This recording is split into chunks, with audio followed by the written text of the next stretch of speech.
मौनी, रात में जो कुछ भी हुआ एक्चुअली गलती से हो गया। तुम्हारा ऐसा नहीं होगा, ये सब खत्म हो जाएगा, तुम टेंशन मत लो।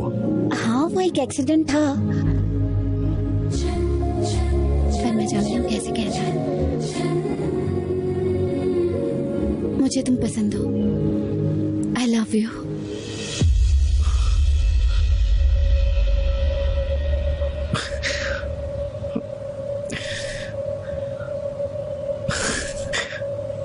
मुझे तो तुमसे पहली ही नजर में प्यार हो गया।